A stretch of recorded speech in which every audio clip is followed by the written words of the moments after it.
When problems are beyond our control, what should we do? Once upon a time, a young man, deeply dissatisfied with his life, went to seek advice from a wise sage. He said, "O wise one, I have many problems in life, and they constantly make me sad. Show me the way to happiness." The sage listened carefully, but said nothing. Instead, he stood up and returned shortly with a glass of water and a bowl full of salt. He handed the young man a handful of salt and instructed him to pour it into the glass and then drink the water. The young man, though surprised, followed the instruction. "How does it taste?" the sage asked. The young man frowned. "It's terrible. All I can taste is salt." The sage nodded and then asked the young man to take another handful of salt and follow him. They walked together until they reached a lake. "Now, throw the salt into the lake," the sage instructed. The young man did as he was told. The sage then asked him to drink some water from the lake. The young man scooped up some water and took a sip. "How does it taste now?" the sage asked. "It's fresh and pure," the young man replied.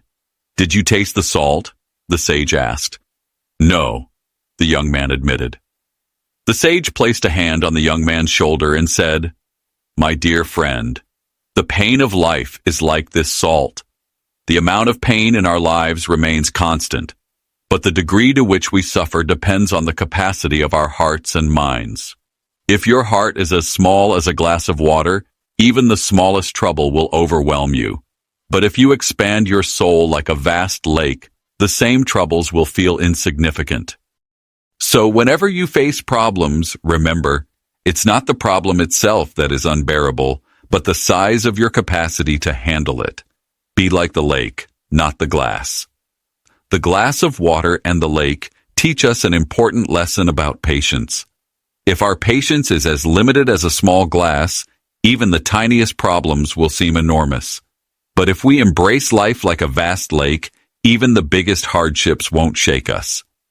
Hardships exist in everyone's life. No one in this world is completely free from difficulties. Without sorrow, we wouldn't recognize happiness. However, when we dwell too much on our problems and overthink them, we become like that small glass of water, overwhelmed by the slightest bitterness. So, let's learn to be patient like the lake. Only then can we truly enjoy a peaceful and happy life.